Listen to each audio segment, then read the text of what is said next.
Assalamualaikum warahmatullahi wabarakatuh. Halo semuanya, jumpa lagi dengan Kak Ihsan.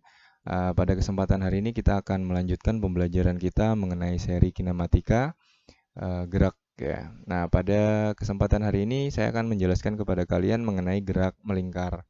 Nah, gerak melingkar ini adalah lanjutan daripada video sebelumnya, sehingga agar lebih mudah memahami, tentu saja kalian silahkan tonton video-video sebelumnya ya, di mana linknya sudah saya cantumkan di deskripsi di bawah ya. Oke, tanpa berlama-lama kita langsung mulai saja masuk ke materi kita mengenai gerak melingkar. Oke, jadi secara sederhana apa yang dinamakan dengan gerak melingkar ini adalah gerak yang lintasannya tentu saja berbentuk lingkaran. Nah, gerak melingkar sendiri dia terbagi menjadi dua. Nanti ada yang dinamakan dengan GMB atau gerak melingkar beraturan, dan yang kedua adalah GMBB atau gerak melingkar berubah beraturan. Jadi gerak melingkar ini sebenarnya hampir mirip-mirip dengan pada gerak lurus ya. Yang membedakan hanya beberapa besarannya dan juga lintasannya yang tadi saya sebutkan ya.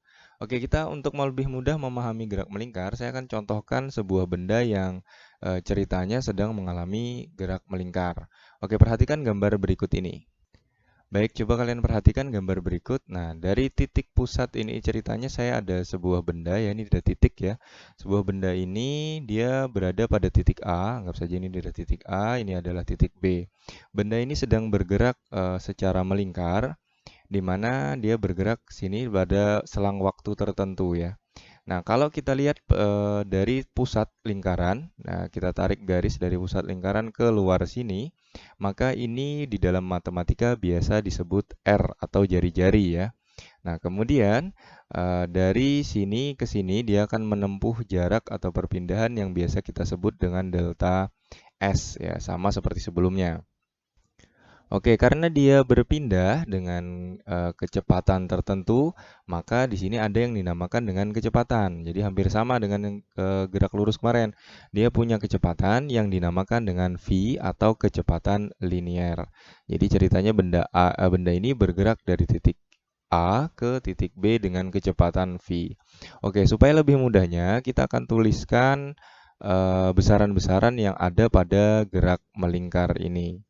Seperti yang saya sebutkan, yang pertama tadi ada yang dinamakan dengan V atau kelajuan linier ya. Saya tuliskan kelajuan linier, di mana satuannya ini adalah meter per sekon ya. Pada beberapa buku sering juga kelajuan linier ini disebut sebagai kelajuan tangensial. Tapi sama saja, saya biasa lebih sering menggunakan yang namanya kelajuan linier atau kecepatan linier. Nah, kecepatan ini sebenarnya pada dasarnya timbul daripada rumus kecepatan umum pada umumnya ya. Ya, jadi kalau kalian ingat bahwa rumus umum daripada kecepatan adalah V sama dengan delta S per delta T ya, di mana T ini adalah waktu. Nah, akan tetapi pada gerak melingkar ya, waktu yang kita pakai nanti kita sebut sebagai periode ya. Jadi waktu yang ada pada gerak melingkar kita sebut sebagai periode. Nah, delta S di sini, ini adalah delta S ini. Ini kalau kalian belajar matematika, mungkin kalian akan tahu bahwa delta S ini sebenarnya adalah 2pi dikali R ya. Jadi delta S ini adalah 2pi dikali R. Sehingga kalau kita gabungkan ya antara ini tadi, rumus ini, maka akan didapatkan kelajuan linear itu rumusnya adalah V sama dengan 2pi R per T. Nah, T di sini adalah periode ya. Saya ganti bahwa T di sini adalah periode. Nah, T sendiri sih sebenarnya apa ya? Nah, oke, supaya lebih mudah kita akan coba saya akan jelaskan sedikit lagi. Yang kedua, jadi ada yang namanya periode.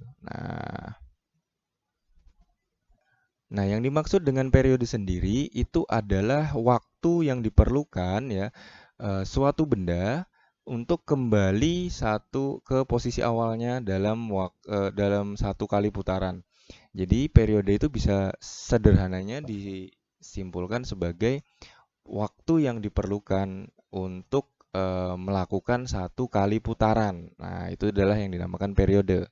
Saya tuliskan di sini.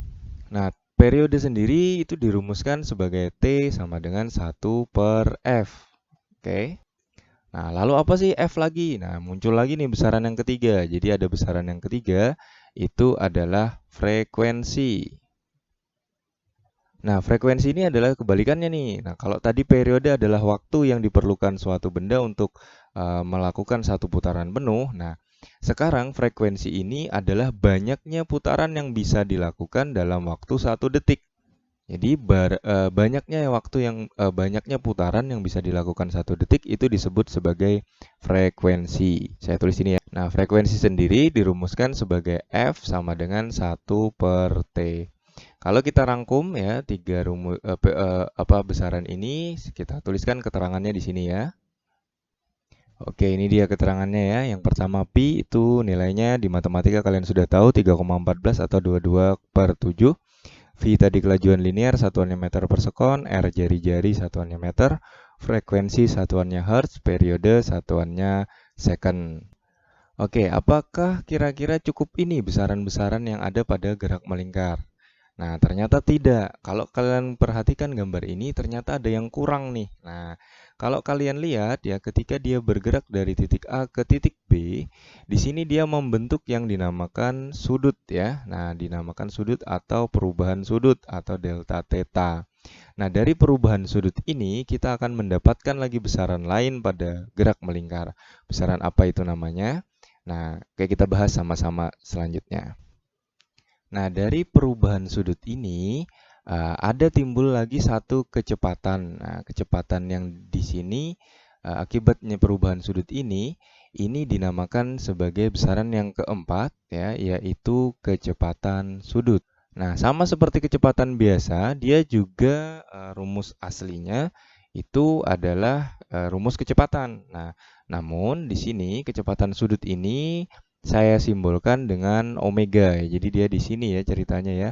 Dia omega. Nah, omega ini dia dirumuskan sebagai delta theta per delta t. Nah, kalian tahu ya bahwa delta t di sini adalah periode ya. Maka kecepatan sudut sendiri itu rumus akhirnya adalah omega sama dengan 2pi per t.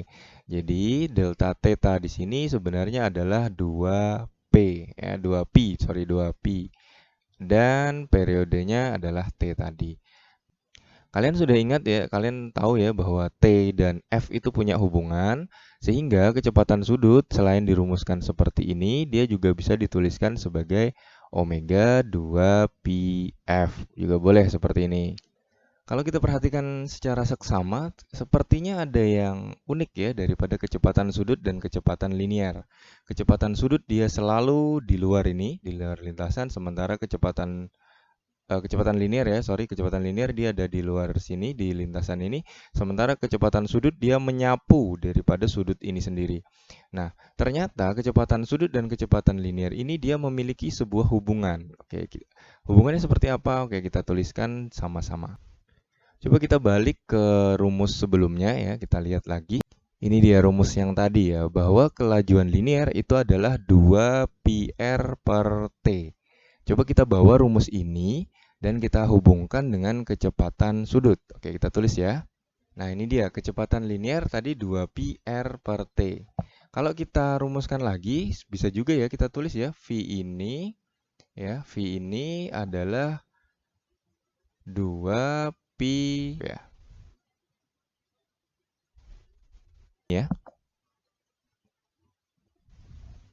Oke, coba lihat di sini. Di sini kita bisa tadi sudah tahu ya bahwa V sama dengan 2πr per T atau V sama dengan 2πrf. Lihat di sini bahwa kecepatan sudut adalah 2pi per T atau 2πf. Nah, sekarang lihat di sini ya bahwa 2pi per T ini 2pi per T ini adalah omega ya kan?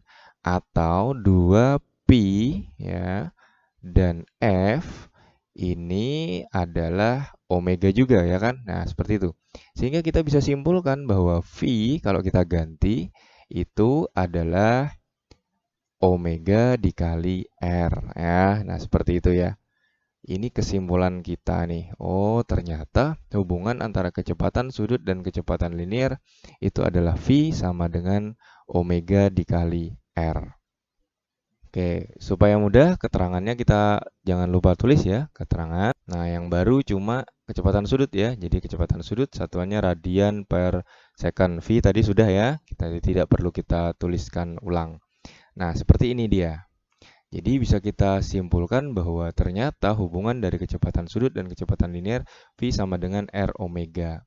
Lalu apa sih maknanya seperti ini? Nah, coba kita akan lebih detail bahas pada gambar berikut ini.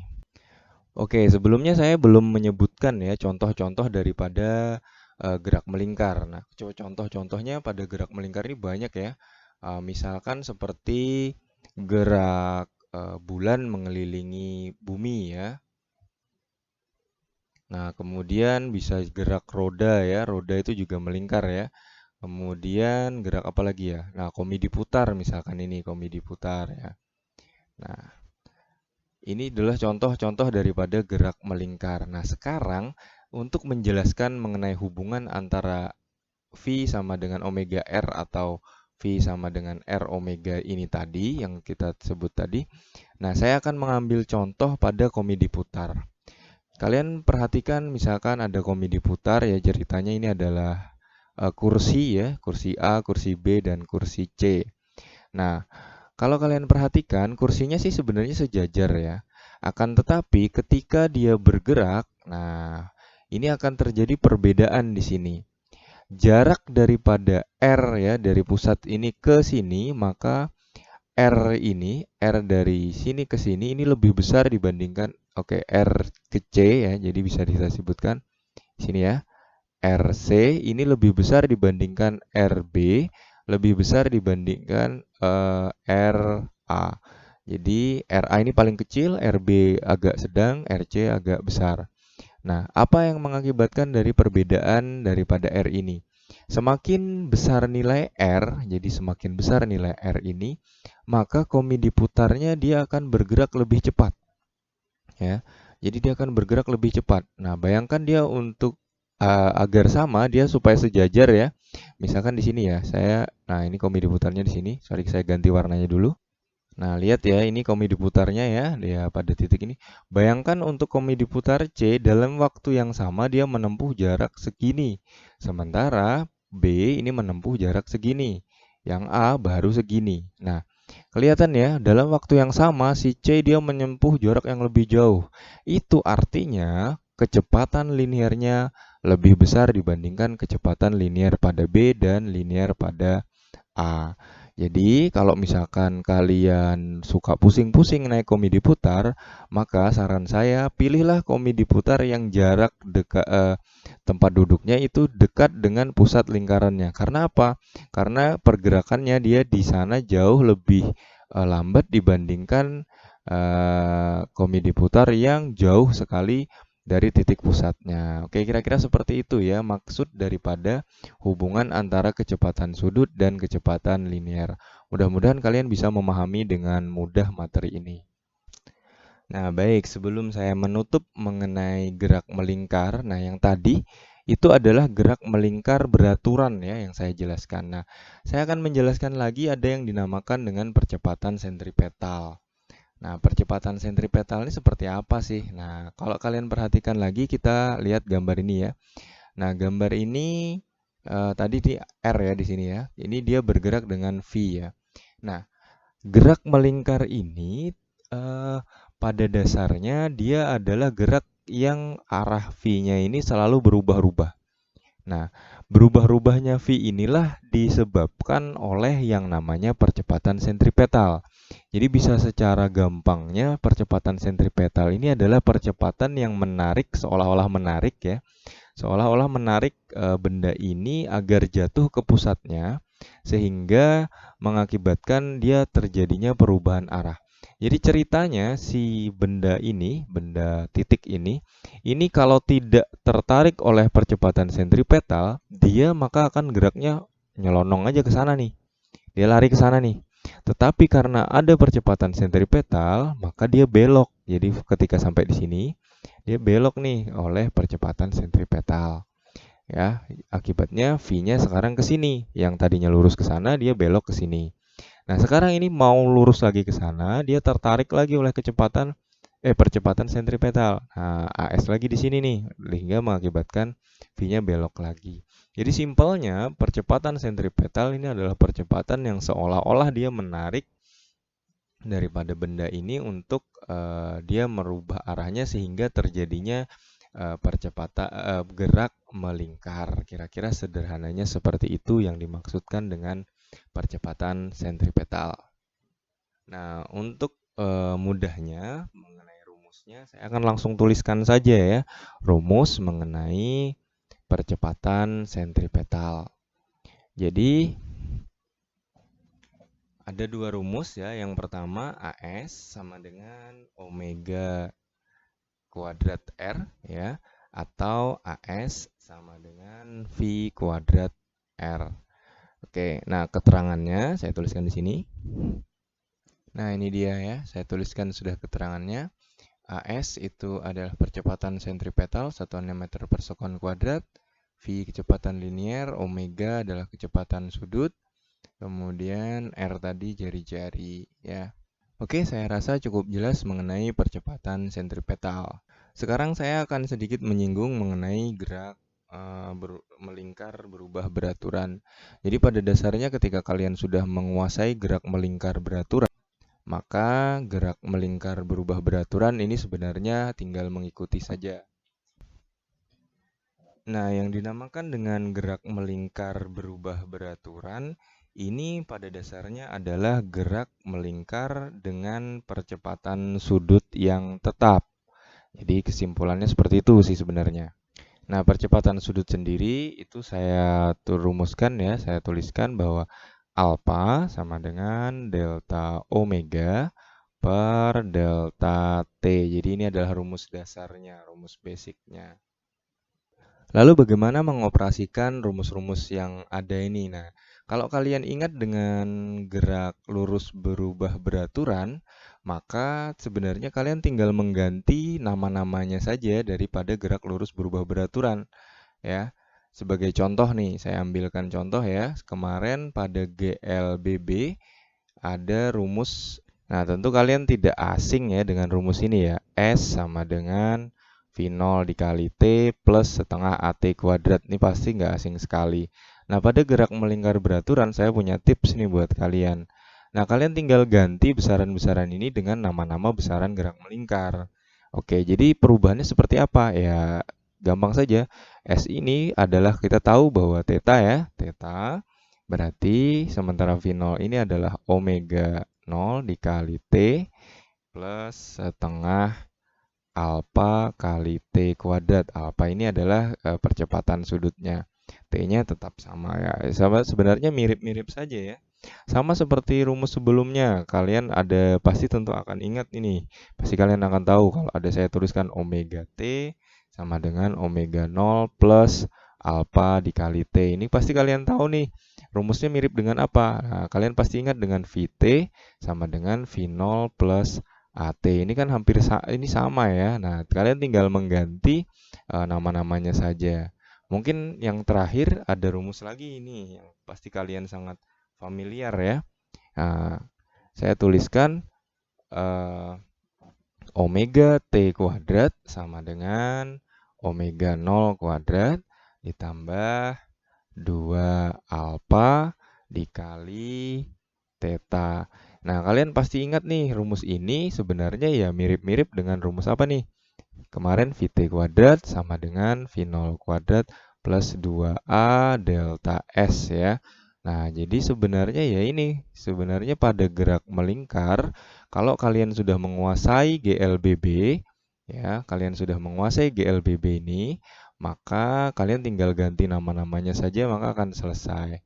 Ya, jadi yang kalian perlu ingat bahwa omega tadi adalah kecepatan sudut, ya, ya. Jadi perlu mungkin saya tambahkan di sini, omega itu adalah kecepatan sudut, ya kan? Kemudian alfa ini adalah percepatan sudut ya. Nah, kemudian T-nya adalah waktu. Jadi rumus-rumus pada gerak lurus beraturan itu sebenarnya hampir mirip dengan gerak melingkar. Oke, untuk menutup sesi pembelajaran kali ini, saya akan berikan contoh satu soal saja. Jadi nggak usah banyak-banyak nih contohnya ya. Saya berikan satu contoh soal yang sangat sederhana buat kalian mengenai gerak melingkar beraturan. Oke, kita coba kerjakan sama-sama ya. Oke, ini dia soalnya. Suatu titik materi bergerak melingkar beraturan ya. 2 second pertama menempuh busur sepanjang 40 cm. Jika jari-jari 5 cm tentukan kecepatan linier ya. Sorry itu salah tulis. Dan kecepatan sudutnya. Ini sebenarnya sangat mudah sekali. Kita tinggal tulis saja diketahuinya apa ya. Ya, yang kita ketahui pertama tentu saja di sini dia punya T ya, atau 2 second pertama ini adalah T, berarti kita tulis T sama dengan 2 second. Kemudian di sini ada lagi sepanjang 40 cm, ini adalah S ya. S-nya itu adalah 40 cm. Kemudian kita juga punya R, jari-jari sepanjang 5 cm. Kemudian kita apa lagi ya? Habis ya. Nah, oh, R-nya berapa tadi? R-nya 5 ya, sorry, 5 cm. Ini semua kita rubah dalam satuan meter ya. Jadi 40 cm kita rubah ke meter itu berarti 0,4 meter. Sementara 5 cm ini kalau kita rubah menjadi 0,05 meter. Oke, yang ditanyakan itu adalah kecepatan linier yaitu V ya. Dan juga kecepatan sudut ya yaitu omega. Nah, kalian sudah tahu bahwa rumus daripada kecepatan linier tadi pada dasarnya sih gampang ya. V sama dengan S per T ya. Ini paling gampangnya seperti itu ya. Nah, kita tuliskan saja berarti 0,4 dibagi 2 ya. Berarti sama dengan berapa ini? 0,2 ya meter per second. Jadi tidak perlu menggunakan rumus yang lain-lain, kita langsung menggunakan rumus ini saja karena periodenya nggak ada nih. Jadi kita langsung disebutkan dia menggunakan 2 second pertama ya. Jadi kita pakai rumus yang awal saja.